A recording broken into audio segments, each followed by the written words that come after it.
Zapraszamy na podcast z serii Poznajpsychodeliki. Hello everybody, this is Poznajpsychodeliki podcast. In this show we encourage honest conversation about drugs, psychedelics, cannabis and the atrocities on the war on drugs. By the way, it's okay that you didn't catch the name. It's in Polish and it translates as Discover Psychedelics. Today's episode. Fuck, this is the first podcast I'm doing in English, so bear with me. Today's episode is with Kitty Chopaka, a cannabis activist featured in the Netflix documentary called Highland, Thailand's Marijuana Awakening. So, in 2018, Thailand has become international news when it approved the use of medical cannabis. This is very uncommon because most countries in Southeast Asia, including Thailand, are known for having one of the most harsh narcotic laws. So I was super curious, how does the legalization in Thailand work out? What does it mean for patients and for recreational users? Can I get a prescription and go get my cannabis legally in a pharmacy? Is the police still so harsh when it comes to unregistered/recreational use? Well, with all these questions in mind, I met Kitty in her Cannabis Culture Cafe in Bangkok, a melting pot of activists and a place to get unbiased cannabis information. Listen to find out what she had to say, and her answers were really insightful. Please consider subscribing for more content. Without further ado, let's get on with today's episode with Kitty Chopaka. Done. We're live. Okay. Well, it seems to work. I think we have a nice microphone invention. Nice. Kitty Chopaka. So am I pronouncing your name Yes. in a correct way? Kitty Chopaka. Kitty Chopaka. Okay. How are you these days? How am I in this space? I'm in the middle of it. I'm literally, I say that I think I'm in the eye of the storm somehow, and I have no clue how I got swept into it. But I'm here also helping on the public side from giving them knowledge, making sure that they have the facts and they can go and, make the decision on their own whether they want to support cannabis or not, as well as the business side of things. Pretty much the same. Alright, so for the folks you out there, let me introduce you firstly in a proper way. So Kitty Chopaka, you're a CEO of Elevated State, which is, as far as I understand, a consulting company in the cannabis space. I would say that we are the ecosystem builder, where we're trying to ensure that the people that are getting into this space in terms of business succeed. Alright. Because indeed, in 2018, Thailand has become the first country, at least according to what we've seen in media, to legalize medical cannabis. So, actually, the fun fact, it's Korea. South Korea was the first one to legalize medical cannabis in Asia. We're the first in Southeast Asia, and we are a little bit more open than South Korea. So yeah, it's that they beat us by 3 weeks. Okay, so this was announced in 2018. We are in 2020 right now. What is the situation right now? Can I, as a patient of medical cannabis, can I register myself as a patient and go get cannabis in dispensary, pharmacy, whatever? Okay, as a patient, yes and no. Well, first off, it actually has been legalized in February 2019. Right. 2018, when the news came out, it was just still in Parliament. It wasn't announced, so technically it wasn't legal then. But at the same time, since then, there has only been about 22, give or take, clinics that has been open in Thailand for cannabis. Where only one of that is open every day, Monday to Friday. Actually, they're also open on the weekends, while the rest is only for 3-4 hours a day. And it's still very limited in terms of the products itself, because most of Thailand medical cannabis actually comes from seized brick compressed cannabis. Really? So it comes basically from the black market. Oh yeah, and the bad quality stuff too. But here's the thing though, it is all according to international law. All right. So How come? it's actually written in the single convention. I went and checked this out, and I'm like, how can this be legal?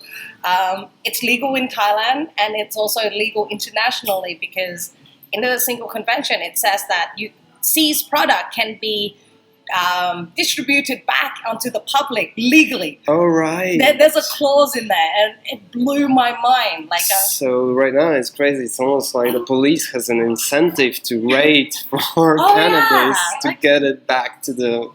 Yeah. But isn't there like regulations about the standards and quality of the product? Like you cannot just like take it from the police and then sell it in the pharmacy, right?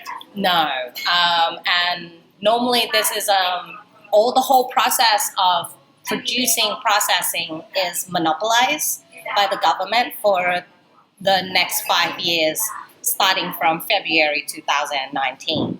So right now there is a standard, but in a way that it's more of a do not go above this mark for heavy metals, for toxin, for this, for that. Like, so it's not really the standard of they call it GMP, but really it's like, Okay. I don't think seized cannabis can be made into GMP. I really don't understand So it. it's more like basic safety profile Yeah. rather than like exact knowledge about like how much this cannabinoid or that cannabinoid. Well, like, they kind of limit. Here's the thing, though, for the toxicity, the safety wise, in terms of other chemicals that just kind of get into the cannabis itself, they have like a simple, basic, what do you call it? Like a simple, basic way for you to just kind of pass through. It's almost like food. Like you're not supposed to have any more than certain amount of pesticide or herbicide Thresholds. within it. So that's pretty Yeah. much it in Alright. cannabis. But overall, though,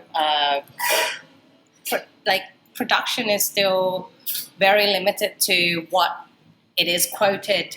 There's a quota, by the way, that is internationally the amount that each individual country needs to seize, and before they can even produce cannabis itself, they literally need to use the seized product first. right. Like there's a law limiting and So it's like a vicious circle, though. yeah, but this is all international law, and we're just Right. listening to them, Right. and it just doesn't make sense. It seems like more and more countries are like breaking through these old patterns Yeah. of like regulating these drugs, because you can see it doesn't make any sense, does it?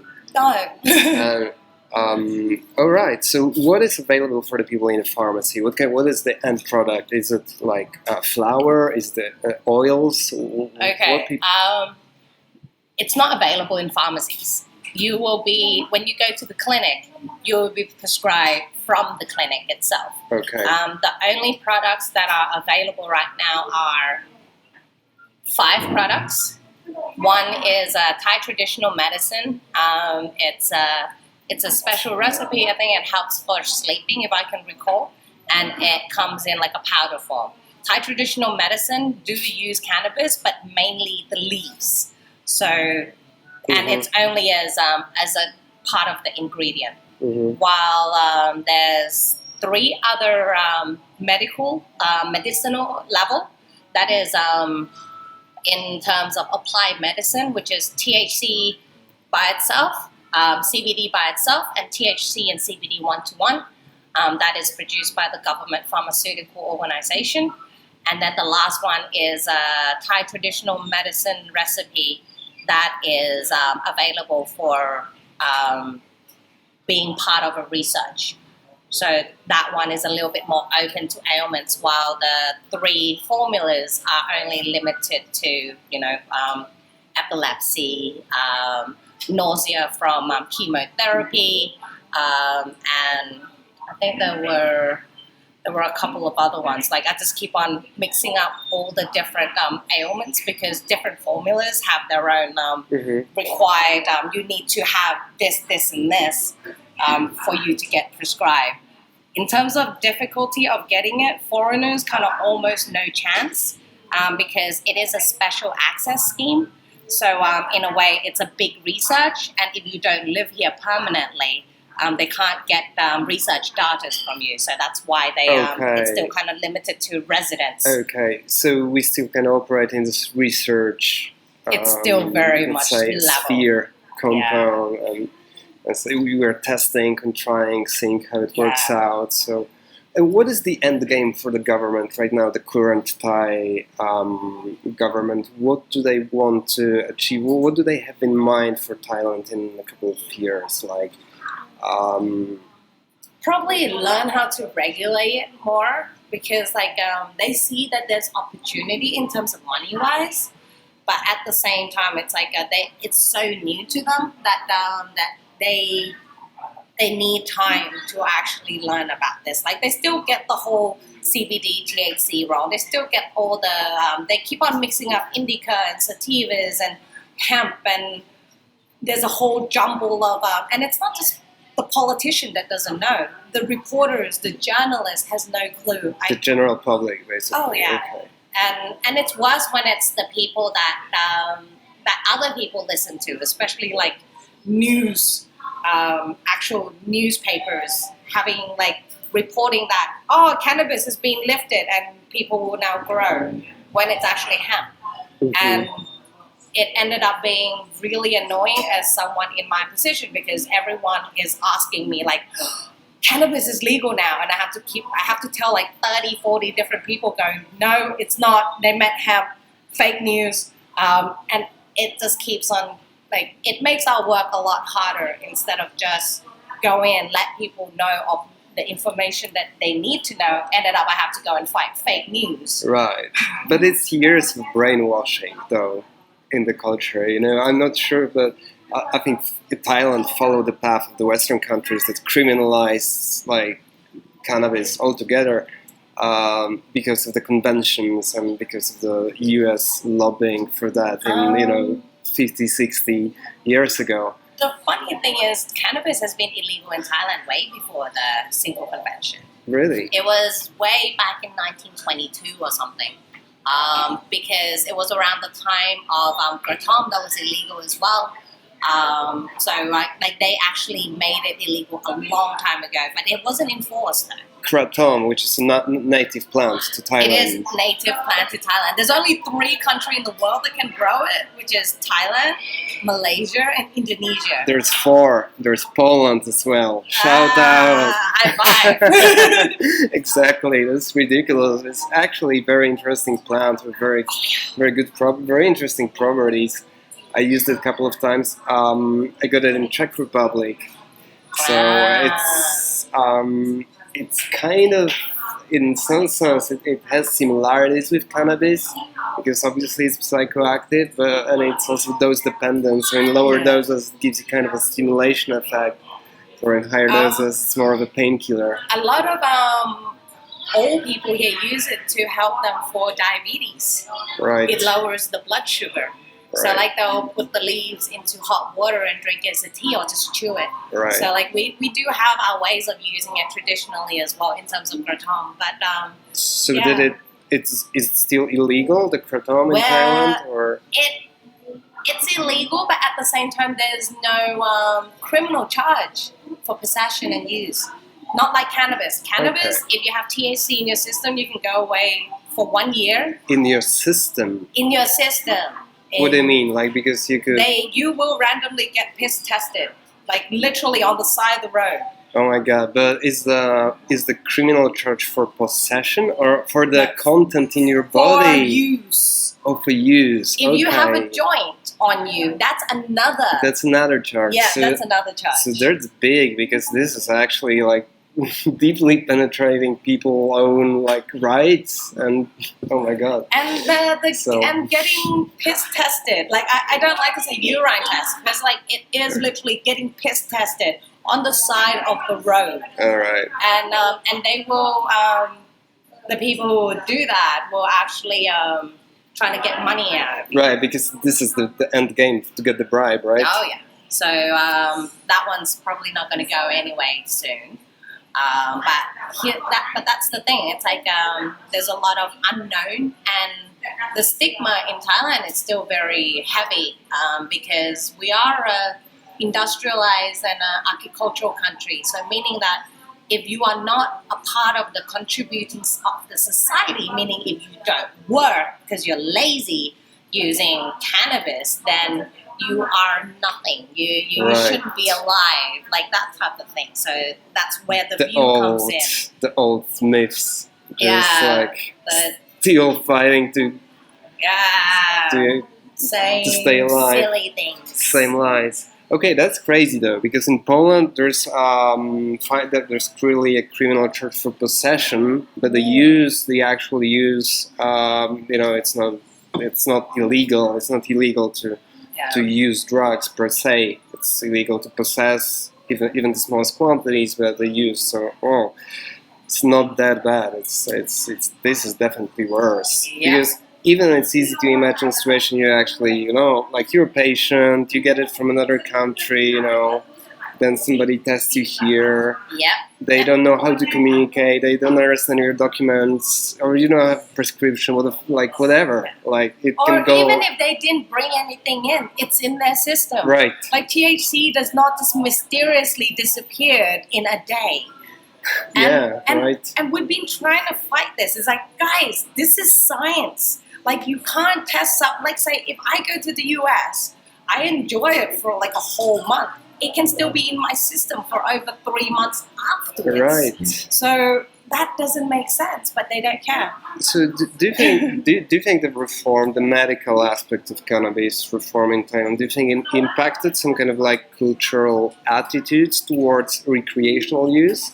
And like, for instance, first question: do people still go to jail? Like, actually, is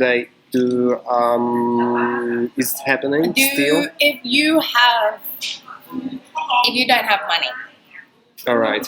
So technically, you can say say I walked outside, I get urine tests. There's THC in my system. I actually do have a choice to go to rehab, but only 3 times. And then afterwards, after I run out of those 3 times of going to rehab, then the 4th time I would go to jail. Okay. But at the same time, possession or like using cannabis is actually not a big of a case. You can, when you go in and you get arrested, post bail is around 10,000 baht, give or take, and fine should not normally, like even though they say up to 20,000 baht fine, the average fine is about 3,000 baht. But you have to waste time, you go to court, you have the signature, and that record is on you. Yeah. And right. the worst thing is all the licensing. If you are going to do kratom, if you're going to do anything with hemp or cannabis, you need to not have a record. Right. Right, because you won't get any bank loan otherwise. It's not just the bank loan. It's not just that, but it's just another thing. I can't grow cannabis. Right. Like when they go, okay, here, you private sector can come in and grow cannabis now. You can't because it is part of the application that you don't have a drug record. Right. So the system basically marginalizes those who are already marginalized. Right. It got to the point where other big-time dealers are using this to cut people out in the beginning. Like right now, it's like they were calling police on other groups, their competitors, so that in the future they can't get in on the legal market at all. Mm-hmm. Yeah. All right. So what is like? Did you have any attempt to talk to politicians about the criminal aspect and when it's becoming a medicine, it's just so immoral to still enforce these laws on like regular people who use it? Was there any kind of answer to that? Politicians are politicians, so I tried, and they have their own agendas, and it's not usually for the people, unfortunately. Mm-hmm. So they will do what they do, and more than likely it's to line their own pockets. Right. It's a very pessimistic view, but unfortunately it is the truth. All right. Yeah, and I actually find that when medical cannabis it becomes legal and whatnot, I find that the stigma got worse for the recreational users, and people are like separating the two, like, oh, okay, I'm sick, I can use it, but like you guys are using it for other stupid reason. Yeah, that's the basic this misunderstanding, and also the problem with medical marijuana and CBD for me, it's like, okay, you open the door for something, for the reform, for sure, but you're like making a big sacrifice in a sense that you don't solve these reforms. They don't solve the issue of like cognitive freedom. They don't solve the human rights issue, and like they actually don't solve the foundational rotten basis of this legal framework. And they don't change the perspective of the people. Exactly. Well, they do change a little bit, at least in Poland. In very conservative society, it helped open up. So I definitely, I'm able to have a conversation with my, members of my family, for rather like conservative side, about cannabis today, and it's okay, they get it because they heard it in the media, they saw the patients in the media, they realized it actually helped somebody, just seeing also what alcohol does to people. It's hard to imagine something that's worse than that, so weed is much, much, much better. But the people who are like the victims of the world of drugs, the people who are in jail, the people who've been growing, and just regular users, even if they don't use it for try this, but they use it for their own, self-exploration, or instead of chemical like painkillers or opioid drugs, even just to rest. Like whose interest? Who gives a fuck? Like it's like the moral imperative of the politics is just so fake. Very true. It's So like I find that it will take time. Like what I do especially is I don't separate medical and recreational, because technically it all should be one. At the end of the day, you are an adult. You know what is right and you know what is wrong. And it is just another plant. If you use it correctly, it will be fine. If you don't use it correctly, then, and you know that you're not using it correctly, then that's on you, dude. Like it shouldn't be a rule for a few, for the mass. It just doesn't make sense. It's personal responsibility for one's life, basically. And at the end of the day, with especially with cannabis, no matter where you are, the only problem with cannabis is people. And the only thing that is the most dangerous about cannabis is because it's illegal. That's it. Like, that is pretty much the basic of it all. But at the same time, people don't get it, or they don't fully understand. Even though that is so simple, it equates to a bigger, wider, from perspective, from understanding, all the way through to how they even view themselves if they end up using. Because there's still the whole, don't forget the stigma. It's not just the stigma on other people, but also the stigma on you if you ended up using. And then you're going through your head like, oh, if I use it more than three times a day, am I an addict? And like, because of all the things that you learned when you were little, that drugs are bad, don't touch drugs, and just misconceptions about what is addiction, basically. It's so funny that it's usually the people who are the strongest like advocates of like against cannabis. They drink, they smoke, they watch their phone all the time. They play the stupid games on their phone, like addicted to sugar, shopping. You can get addicted to anything, right? Yeah.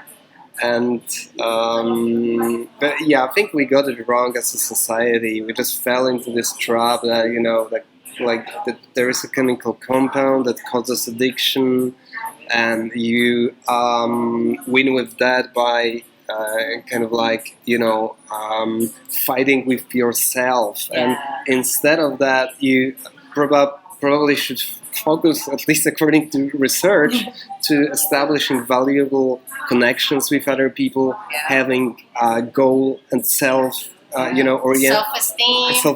and valuable life in your own terms, and like working hard for something, like do all these things that make you grow as a person.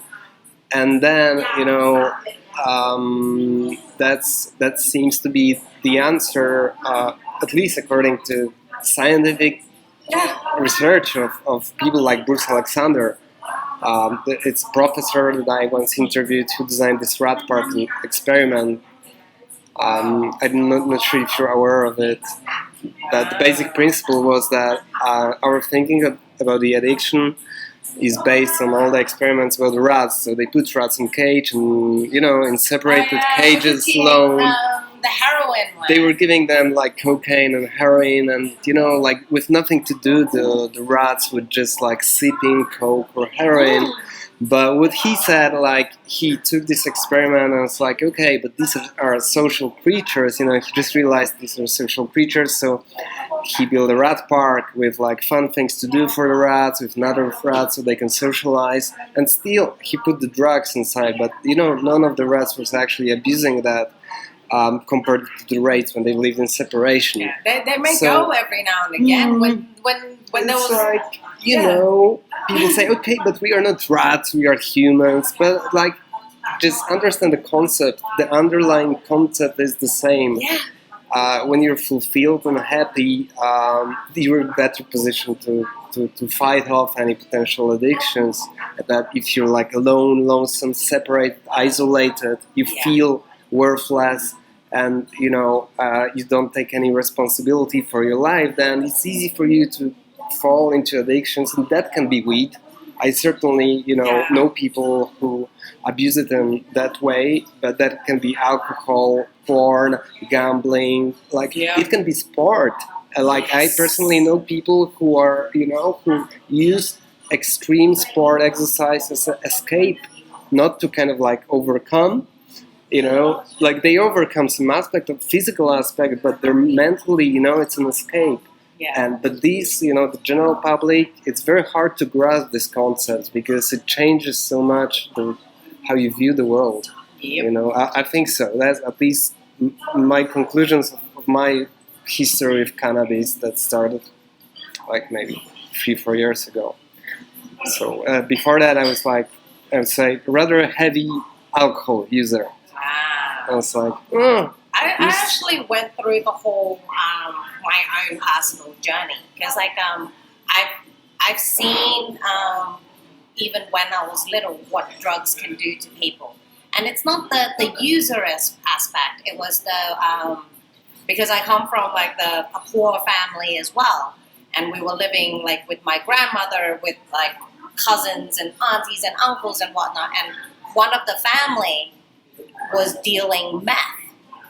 And you can see, like, my cousin were, like, a few years younger than me, and they were going through, like, early pregnancy, stillborn, all the way through to jail term, coming out, go back in jail, coming back up, going into rehab, and then it's just a circle. And from seeing that, I had my own stigma against drugs. But then after using cannabis, at the same time, I still have the stigma. It's like, cannabis is fine, it's a plant, but then everything else is bad. Right. But coming back into it, especially working with the rights or like the drug policy people, it brings back of it is not their fault though. Like at that time, the economy was really bad. They didn't have education. What else can they do? And then like all of that, and then the more understanding you have, the less stigma, the less fear that you have for all of those things. The more you understand the context, the less you're likely to blame it on like a weakness of a person or something like that, because you understand the context of the economic, social impact, and it's just gets clearer when you look at it from a like multi-dimensional perspective, just rather than saying, okay, drugs are bad because addiction. So And it really opens up my eyes. And then that was the point of, okay, when anyone come and talk to me, I would try to at least make that conversation. Because I know that they do view me as something that can, as someone who can advise. So if they already put me up on that pedestal, then I really need to pull my weight and also view them as a human being, not just another user. right. So that's also kind of what was kind of really drive the passion into this aspect as well. The very human aspect of it, I still feel it's very important. Even though you're doing businesses, everything of this equates to how people will see you in terms of marketing, how you communicate, how you can sell your product. Because cannabis is still very controversial and everyone have their own feelings about it. And you really need to address those feelings. It's interesting, and it's actually really, it was a very interesting journey. I think I still have a lot to learn. There's still more, because I went up to Myanmar, to where they were growing like the old opiums and whatnot, and there were reasons as to why they were growing opium, like why they weren't growing coffee or strawberries or all the other produce, but it's all because there were 100 different armed groups, and your house can be turned like into flames at any time. Running away from a raid like that with, say, an A4 ream of, size of opium hash or opium oil, you can actually convert that onto money, gold, and whatnot to keep on living. You're not going to be like carrying tons of coffee beans running away from a burning village. Right. So like all of those things, but did the UN care? No. No, of it's course. like, no, you need to be growing coffee, no opium. And then it's like, are you going to go and deal with those armed militia? No, sorry, we can't do that. We're peacekeepers. That's crazy. Especially given the fact that opium was grown in China, and it wasn't such a big deal before the British, They came just abused it. and abused it and just addicted just thrown it on the market, addicting people to it. But before, it was like, it was part... Taxing it and stuff. Silly. Yeah, it wasn't that much of a big deal. That's crazy. So, are there any reliable data about who uses cannabis in Thailand? What is like? What groups is it like? Teenagers only? Is it housewives? Maybe is it maybe older people who want to treat pain? How this changes? Because we are used, at least in Western Europe, also to stereotypes. So typical cannabis user is a 20-year-old guy who just smokes spliffs after school, and he doesn't have very good grades at school, and is kind of lazy and just spends his time over YouTube videos all the time. And despite the fact that this can happen, it's just very small, percentage of the of how cannabis use looks in society. But I wonder how it is here. There was a survey. And it found out that about 20% of people has tried cannabis. So there's still the other 80% that hasn't even touched it. Out of that 20%, give or take, about 20% would be female, the rest are male. Okay. Yes, it's more typical for teenagers, but since the medical cannabis beginning of last year, a lot of the older generation is moving towards cannabis. But then at the same time, this is it's just a survey. It's not really that reliable because there's a lot of underground professional users. Right. Like lots of underground professionals. And we're talking about from doctors all the way through to every single profession imaginable, and they are the quietest of the people. They know their stuff too, and they are very, very well educated. They grow it themselves, or they have their their way. That like Right. usually these have disposable incomes, Mhm. but they won't come out and they won't say anything, and you would not know that they exist. Right. And that will be like that for a while until they realize that the stigma is gone. Right. So a lot of people are not really trying to do anything or say anything about it until they feel that they are safe. It has to break through the culture.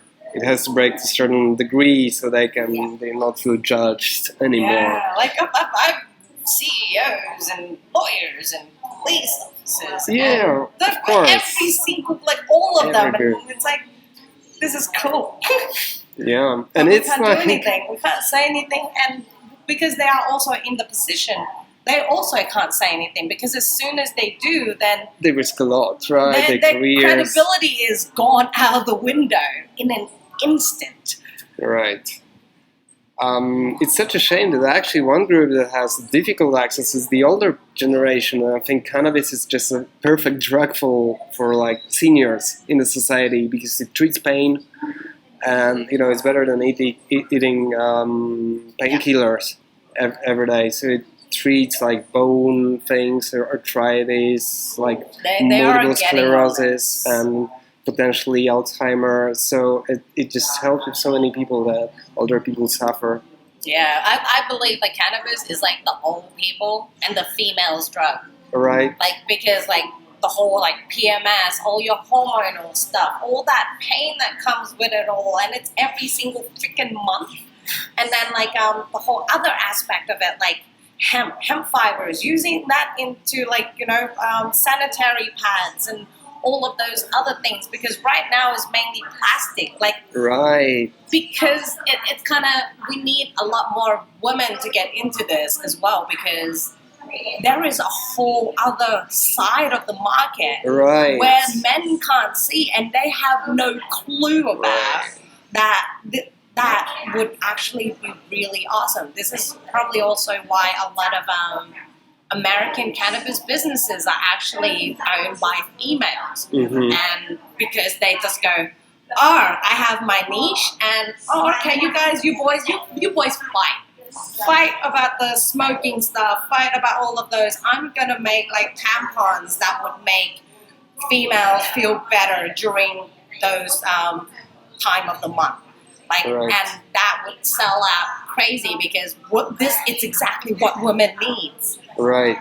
Thank you for setting the example. Then I'm sure that's many who's We'll get gonna there. get inspired. So actually, when I was introducing you, I forgot to say that you're also the owner of this place, right? The Highland Cafe. The Highland Yeah. Cafe, which is like first Cannabis culture culture. spot in Bangkok. Yeah, So no if you cannabis ever, here. Don't bother come and ask for cannabis. We have awesome craft beer and yummy homemade food. So but you can ask about cannabis, Yes. and there's some amazing books that are down there about like basic stuff for you about differences between sativa and indica. So this is so confusing for people, like because of our genetics behind and different people calling this kind of the same plant different names, and all of because not scientific issues but the legal framework. So it's very confusing. Oh yeah. For people yeah. who are like, okay, so this cannabis thing is cool, so where do I start? So what would you tell to these people who are like curious, want to, let's say, start their cannabis journey? Like, is there anything like the first thing you should know Okay. There's about, let's say, choosing the right strain? I think that's the big issue, because when I've been talking to people, like most of the people react, say, okay, it's not for me because it makes me really tired and sleepy. I'm like, oh my god. I'm like, is it me that I'm having so much different effects of cannabis? It's just the game of strain. It's the strains. Like it's a really cool plant. The fact that there's like the whole, like I even for my simple cannabis one lectures, it can run for like 3 hours, and that is like the bare basic of the stuff that you need to know. But like it's such a cool plant that there's like thousands and thousands of strains. But like overall, that you need to kind of consider is like the amount of THC and CBD. But at the same time, each strains have its own sets of terpenes, so it will give you different reaction as well. But overall, sativa will give you a big, it's more of a head high, while the indicas will give you a body high. So, and hybrids are a mixture of those two, depending on how much percentage of each side there is. So that's kind of where all the complexity comes in, and that's why there's a bud tender. And each crops and each plant in itself will probably have different sets of THC because it is a plant. You can't make it everything consistent. Right. So that's going to be another set of things, and the forms that you are taking as well, like whether you want to get high right now or you want to get high in an hour's time, all the way through to how long you want it. So all of this is just down to personal preference, and what you are doing with your, like, you know, what you are doing at the time you are using it. Like maybe it's if you are a usual consumer of cannabis, maybe you're smoking sativa in the morning with your coffee will make you help focus you throughout the day to work. But at the same time, if you kind of go for the indica, you may not be getting to work. So like it's all about you, and the more you know, the Yourself. more you can play with it, and then you'll be like, oh, okay, we're about to go and we're going to go and watch a movie, like 3D, the whole shebang. Maybe I'll take a cookie, and then I'll, like, in about half an hour, the movie will get there, perfect timing, and then you're in your zone. So, like, depending on what you are, where you're going, what you're doing, different things can be used at different times. But it's all down to knowledge. The more you know, the more the more choice you have, actually. Yeah, and the more you explore also, you know, different technologies like vaping instead of smoking also tends to give you little different effects. So go out and experiment, guys. Is there any like famous Thai strain that people should be aware of? Like, I don't know, legendary, mythical strain of Thailand. One of them is KD, Gokdam.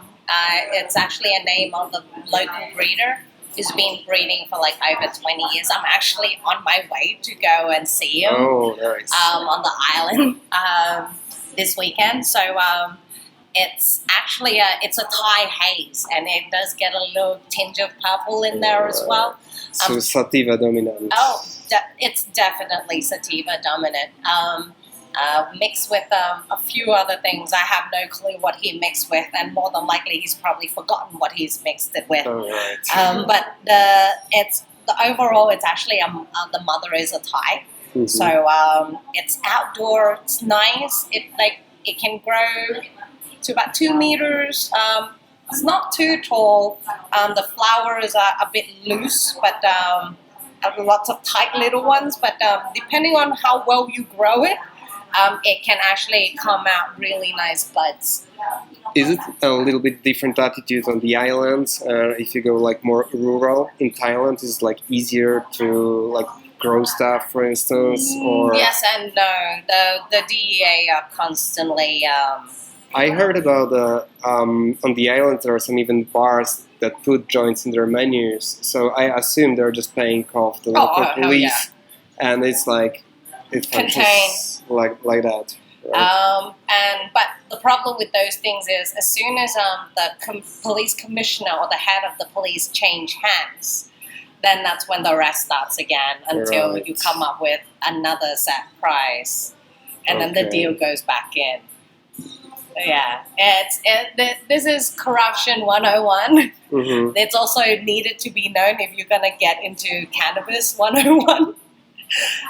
Unfortunately, this is how it is in Thailand, and but I hope that cannabis in itself, it's one of those things that, because it comes up mainly from the most of the pushes actually comes up from the grassroots. So I do hope that fairness and all of that will also be something that kind of push up, and it could be set an example for other things in terms of like corruption, fairness, equality, how people can have access to it, whether they want to make money from it or whether they want to just use it.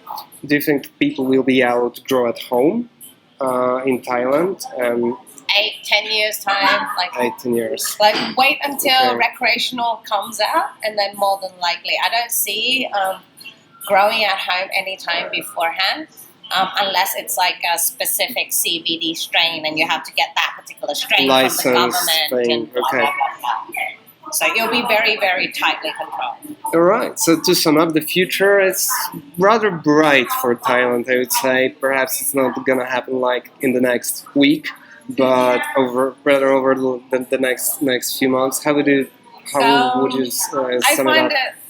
it's fast and slow all at once. Right. So there'll be moments of like 10 bazillion things going on in 1 week, and then 3 months of silence. Right.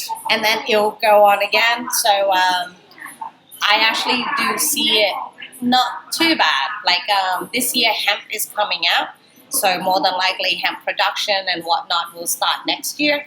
And then when hemp start to come in, when they kind of figure out how to deal with the regulation and whatnot, then they'll loosen up the cannabis. So in about 3 years, medical cannabis may be loosened again, and we can look at about 5 to 8 years for recreational. All right. So Sweet. not too bad. Sweet. And hemp is very important for Thailand when it's like everything is in plastic. Oh yeah. Everything is wrapped in plastic. I realized it could be really beneficial to incorporate hemp into the economy and just like use hemp fiber Yep. wherever you can. And we're actually a small enough countries that there's only a few major businesses looking after certain aspect that hemp can play into. Like we got a few businesses that are like big conglomerate in terms of cement. So like if we introduce hemp to them, then Hempcrete. yeah, so then Right. they can produce that, and they have the capital to put in all the infrastructure. Right. That also goes for like all the other aspects, like the paper and all of these things here And as as well. Thailand, you're actually in very good position to, like, let's say, dominate all the other countries here in Southeast Asia in this business, because, like, these changes aren't happening, in Malaysia, in Indonesia. Well, do you think so? And, They're looking at decriminalizing in Malaysia Alright. for cannabis, and we have our friends in ASEAN as well that keeps us well informed. Hemp research is starting in Malaysia. Philippines are pushing for legalization as well. Philippines, yeah. with Rodrigo Duterte, the president, yeah. who's like famous for trying to. But he said that he smokes weed I think to he help him uses. sleep or something. I think he's a heavy opiate user. I think he uses Like, everything. don't quote me on that, but I'm sure he takes some shit like every day, for sure. But this guy and Sri Lanka is crazy because, like, in these countries you have death penalty. And what about Singapore? Can I ask you about that? There has been patients actually that are taking CBD in Singapore, and they got the medicine legally as well. So Singapore more than likely very limited in terms of how it will be legalized, but it will be more on how they can control the financial.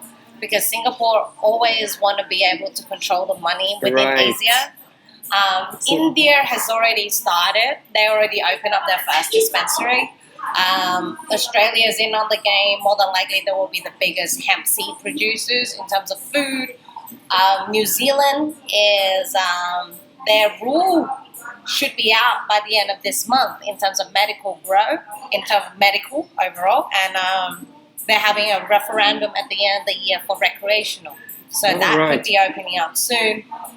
Laos are a lot of dirty dealings that I don't even want to address. Vietnam may be the dark horse because they've been so quiet and it's scary. China, obviously, Wuhan is the biggest producers right now. I think they have about, 65% of the world hemp production, Really? and it's just one town. And there's only about like no more than 10 businesses that are doing it, holding the 65% of the world production. Like, whoa. What else is around here? That is Cambodia. Well, yeah, Cambodia is still the same level as Laos. Japan, CBD is legal with 0% THC, and you can vape. There's oils and all of those, but production is still very limited. I think there's only like 200 producers in Japan, but that's only for hemp fibers. all right. I think that's kind of all of the Asia. I'm sure Japan has very rich history of cannabis use, and China as well. Hemp the mainly. same. Japan is like they have a royal and like a cleric hemp grower that only those one will go to the emperor. Right. And all the roads, at all those shrines, all those has to be hemp. Right. Because hemp they consider is the most highly godly, cleanest material. You still up to this day have very well preserved houses from hemp in Japan. Like they look amazing. Like with this Japanese attention to detail, so well preserved. So, all right, Kitty, thank you for amazing interview. All the best for Thailand. I hope the next time I come here, like, legally smoke a spliff on the street in a dispensary because it's all legal and everybody's happy. As soon as it's available and we are able to sell, trust me, this place will definitely be selling it, and we will have lines longer than the Apple Store opening. Right, sweet. All right, tell us where can people who like to hear more about cannabis in Thailand, how can they follow you? Okay, you can find me, Kitty Chopaka, on Instagram, on Facebook, or Highland Network. That's the English, mainly about rights and about what's going on here in Thailand, the public side of things. If you are more into business than elevated estate, what I can do is I can give you a bunch of links and you can just pass that along. I also have a cannabis report in Thai and English that gives you a summary of what Thailand is at right now, what licenses available, who's doing it, what's our general market look like, and what's available legally and illegally, and what price. Okay, very interesting. I'll be more than happy to share that with everybody listening. Okay, thank you. Thank you, guys. Okay, thank you, Kitty. you. Bye. Okay, guys and girls, thank you for listening to the end. I hope you find this information valuable, you liked it. If you did so, please do let me know. Do let me know if you'd like to hear more content in English. So obviously, whenever I will have such an opportunity, I'll try to do my best to produce that stuff so it can be listened to by people not only in Poland, where we do fight for decriminalization and legalization of drugs because it's fucking crazy. If you haven't done already so, please consider subscribing so we can grow this channel and we can grow this conversation, and also, as I believe, a community of like-minded people who'd like the war on drugs nonsense to end. Alright, that concludes today's show. Thank you for listening. God bless you. Love everybody. Go out in the world, spread love, be safe. I talk to you next time.